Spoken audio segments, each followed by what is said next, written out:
अस्सलाम वालेकुम वरहमतुल्लाहि वबरकातुहू। जनाब यारी क्या हाल है आपके? ठीक है।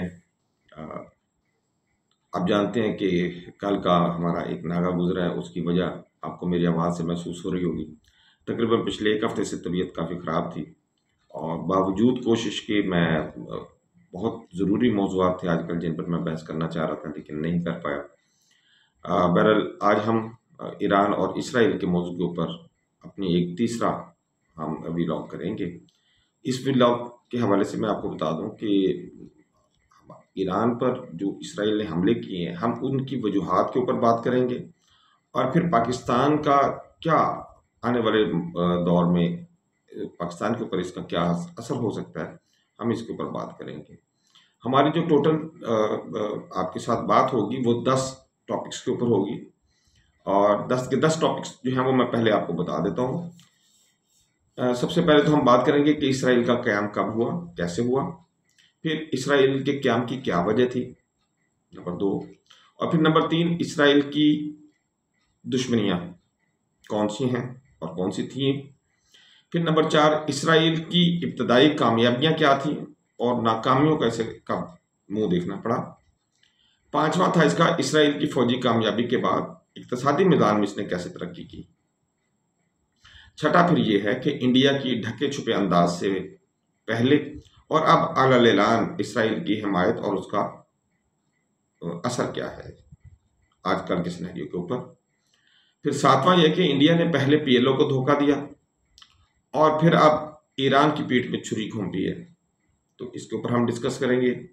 आठवां हमारा पॉइंट होगा कि नेतन्याहू की किताब में 7 ममालिक को नाकाम करने के मुतालिक एक तजवीज़ की बात की गई है, तो उसकी नेतन्याहू की कौन सी किताब है, कब आई और किन ममालिक के मुतालिक ये बात की गई है, हम इंशाल्लाह इसके मुतालिक आपको 8वें पॉइंट में बताएंगे। फिर 9वां पॉइंट है इंडिया और इसराइल के इत्तेहाद के बाद ग़ज़वा हिंद का रास्ता खुल जाता है, खुलता है या नहीं खुलता, और फिर इसके नतीजे में बैतुल मुक़द्दस की जो आज़ादी की जंग है और खुरासानी लश्कर की उसमें शमूलियत है, क्या ये बातें उसी तरफ हमें लेके जाती हैं। और 10वां जो हमारा पॉइंट है और आखिरी पॉइंट है कि इंडिया की पाकिस्तान से बुरी तरह शिकस्त के बाद अब इंडिया इनडायरेक्ट प्लान यानी कि प्लान बी के ऊपर अमल पैरा है और इंडिया का वो बी प्रोग्राम क्या है। चलिए हम स्टार्ट करते हैं अपना व्लॉग और नंबर 1 से हम स्टार्ट करते हैं। नंबर 1 से हम स्टार्ट करने से पहले आपसे रिक्वेस्ट करेंगे, आपको हम अच्छे लग रहे हैं, आपको हमारा व्लॉग अच्छा लग रहा है या नहीं लग रहा। दोनों सूरतों में हमारी आपसे गुजारिश एक है कि आप हमें सब्सक्राइब ज़रूर करेंगे। उसकी वजह यह है अल्हम्दुलिल्लाह हमने 100 तो कर लिए हैं और हमारी कोशिश है कि हम आने वाले 1 से 2 हफ्तों में 200 को क्रॉस करें। तो आप तमाम लोगों से हमारी गुजारिश होगी, जो लोग हमें सुन रहे हैं, कि सब्सक्राइब हमें ज़रूर करें। चलिए जी हम अपने व्लॉग की तरफ आते हैं। सबसे पहले जैसे हमने बात की इसराइल का क़याम, क्योंकि आजकल इसराइल और ईरान के मुतालिक बार बार बात हो रही है, तो मैंने कहा आपको थोड़ा सा बैकग्राउंड की तरफ भी ले चलते हैं।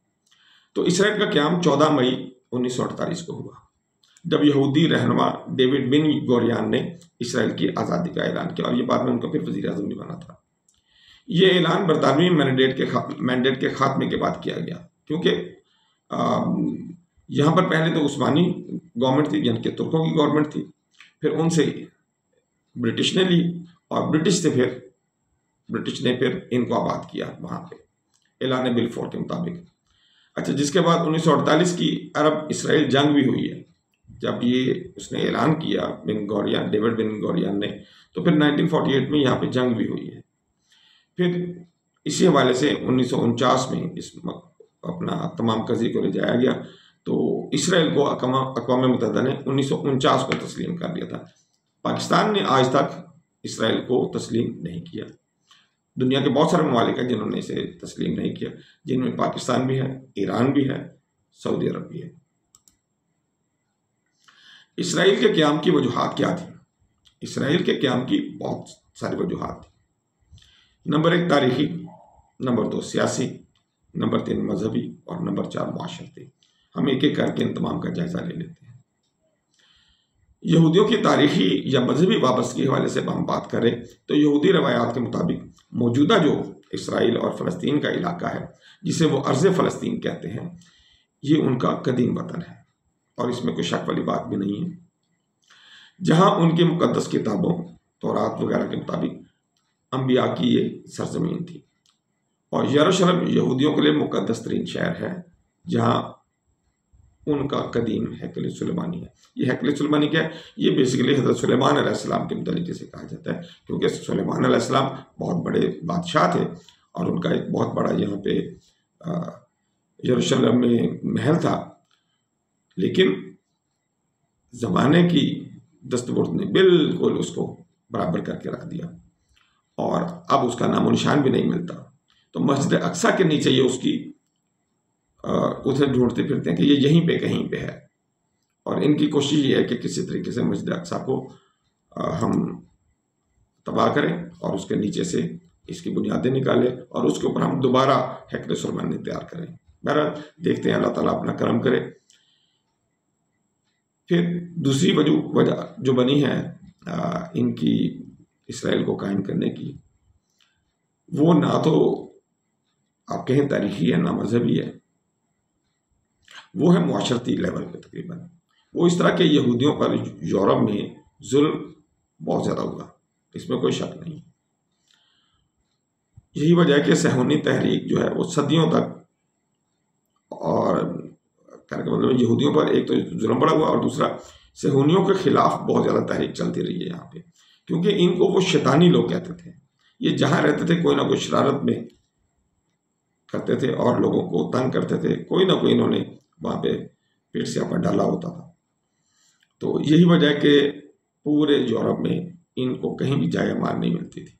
स्पेन ने तो इनको निकाल दिया, धक्के दे दे के और मार मार के निकाल दिया। दो तरह के इन्हें प्रॉब्लम फेस करने पे, एक को पोग्रोम्स का कहा जाता था और दूसरे को होलोकॉस्ट कहा जाता है।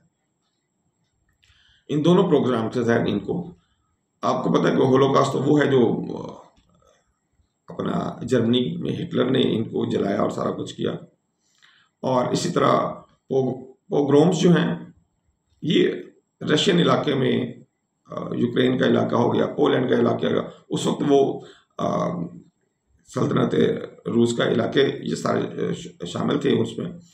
तो वहाँ पे इनके ऊपर काफ़ी जुल्म करके इन्हें वहाँ से निकाला गया था।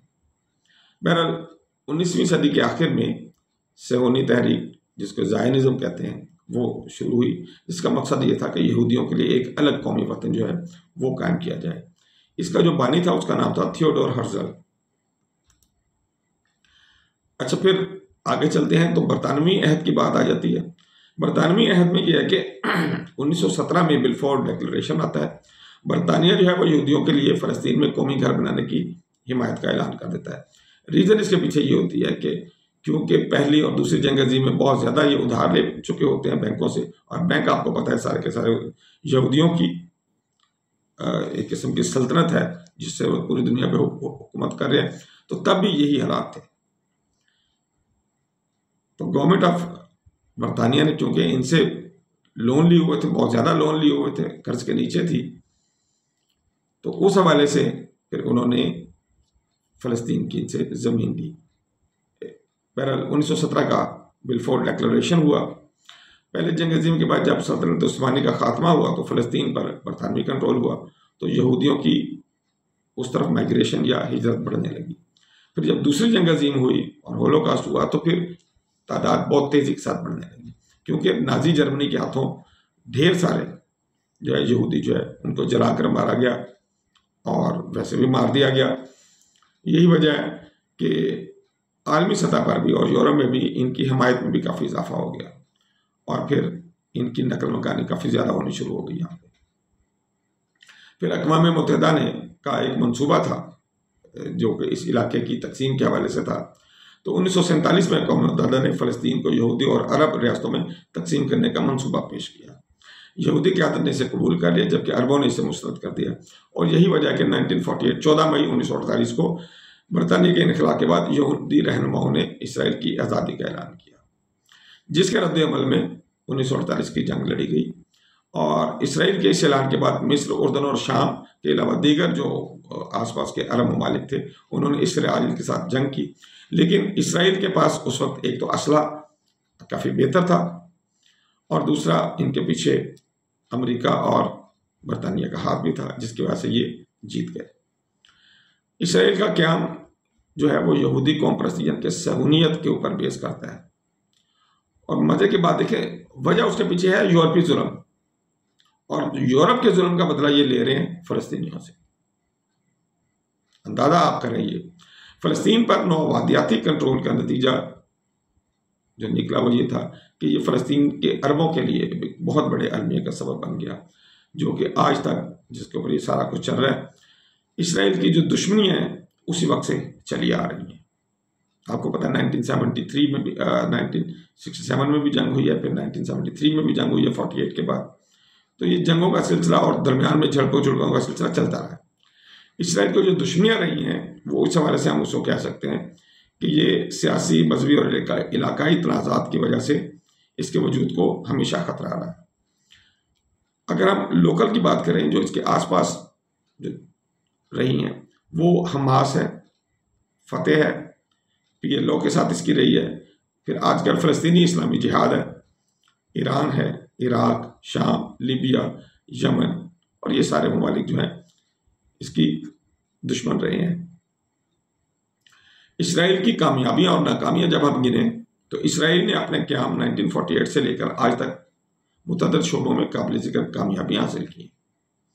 मसलन उसने अपनी फौजी ताकत बहुत अच्छी तरह बढ़ाई है, फिर उसने अमेरिका और मगरिब की मदद से अपनी टेक्नोलॉजी बहुत अच्छी बेहतर कर ली है। मईशत उसकी इस हवाले से भी बेहतर है कि एक तो उसने टेक्नोलॉजी में अच्छा काम किया और अपनी एक्सपोर्ट्स बढ़ाई, लेकिन साथ के साथ में अमेरिका और यूरोप ने जो भी नई तरक्की की है, जो भी नई चीज़ इन्वेंट की है, सबसे पहले इसने उसका फ़ायदा उठाया और साथ में वो टेक्नोलॉजी भी इसने हासिल की है। फिर साइंस के हवाले से, सकाफत के हवाले से, हर लिहाज से इसने तरक्की की है। फिर फौजी ताकत और सलामती के हवाले से अगर हम बात करें तो अरब इसराइल जंगें जो हैं वो होती रही हैं। जैसे मैंने पहले कहा 48 में ये जीता है, फिर 1967 की जो 6 रोज़ा जंग थी वो भी ये जीता है, फिर 1973 की जंग जिसको योम कपूर जंग कहा जाता है उसमें भी इसे काफ़ी हद तक अरबों के खिलाफ फतह हासिल हुई। जितनी दफ़ा इसे फतह हासिल हुई ये फ़लस्तीन का इलाका मज़ीद काबू करता गया है। एटमी जंग या एटमी ताकत के हवाले से अगर हम बात करें तो इसराइल जनूबी एशिया के बाद दुनिया का वाहिद मुल्क है जिसके पास गैर ऐलान शुदा एटमी हथियार, ये तकरीबन 90 के करीब इसके पास एटमी हथियार मौजूद हैं जो कि गैर ऐलानी है। अच्छा, इसके पास मिसाइल डोम सिस्टम काफ़ी सारे हैं, जैसे आयरन डोम है, एरो 1 है, एरो 2 है, डेविड स्लिंग है, और अमेरिका ने इसको थॉट सिस्टम भी दिया है जिससे ये मुख्तलिफ ममालिक के जो इसके ऊपर हमला करते हैं, जैसे हमास, हिजबुल्ला, यमन से जो आते हैं या जो ईरान से हमला इस पर किया जा रहा है, ये उनको रोकने का काम कर रहा है।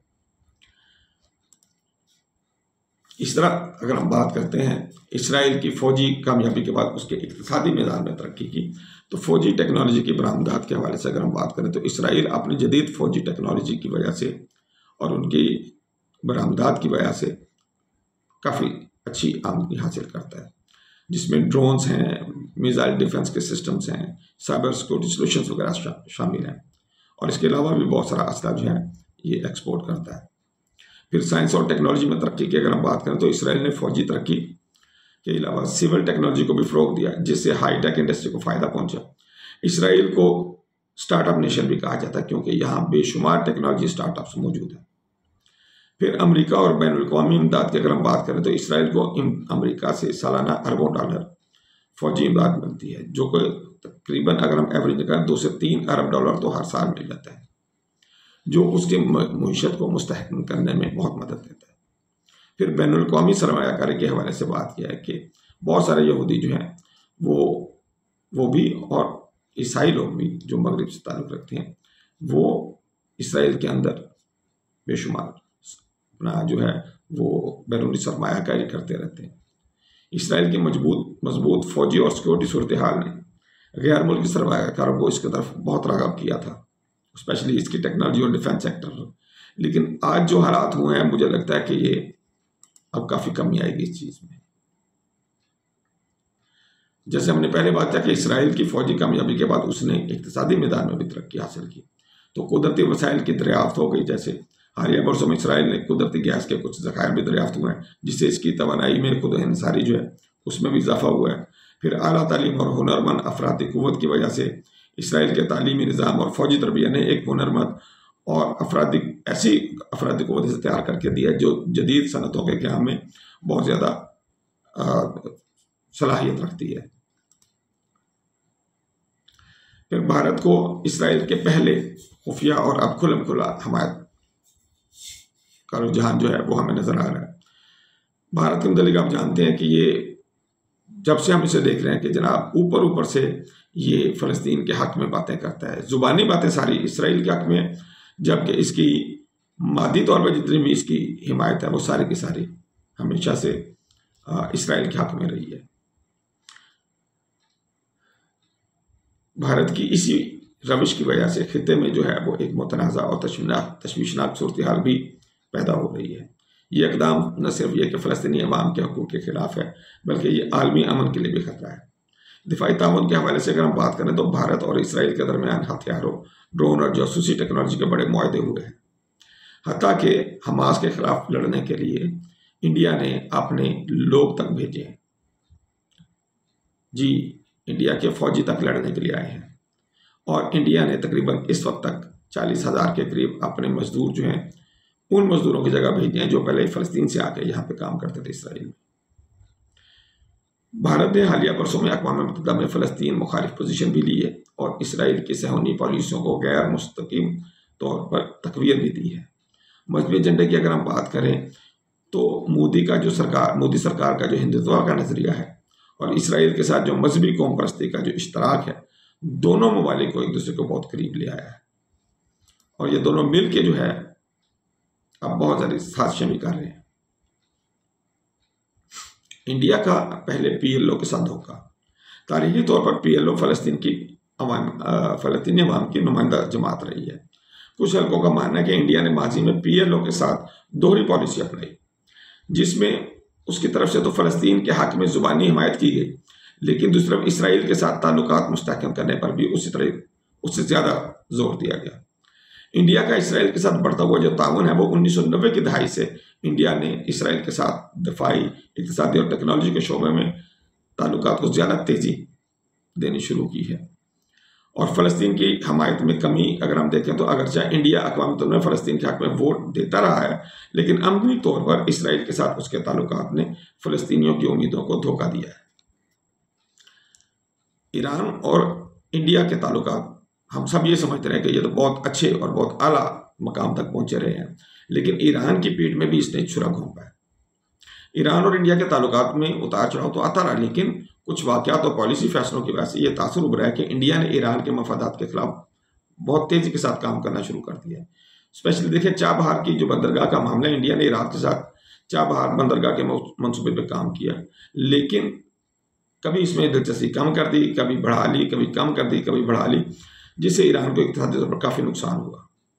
और अमेरिका और इसराइल के दबाव में इंडिया ने ईरान पर अमेरिकी पाबंदियों के दौर में तेल की दरामद भी उससे कम कर दी और रशिया से तेल लेना शुरू कर दिया, जो कि ईरान के लिए अच्छा खासा एक धचका भी रहा है।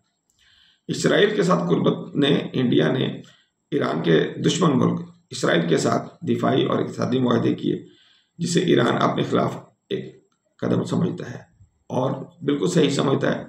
जो हालिया आजकल का जो तनाज़र में जो इसराइल ने ईरान पे हमला किया है, तो ईरान की न सिर्फ ये कि इंडिया के एजेंटों ने जासूसी की है, बल्कि ईरान के अंदर जो हमले किए गए हैं उनमें बहुत सारी जगहों के लोकेशन की निशानदेही भी इंडिया के लोगों ने मोसाद के लिए की है। ये क्योंकि मौजू ईरान और इसराइल के हवाले से काफ़ी लंबा मौजू है, आज का हम जो है वो यहीं पे इख्तिताम करते हैं। इंशाल्लाह इसकी जो दूसरी किस्त है इसमें हम बाकी को जो है वो कवर करते हैं। अस्सलामु अलैकुम वरहमतुल्लाहि वबरकातुहू।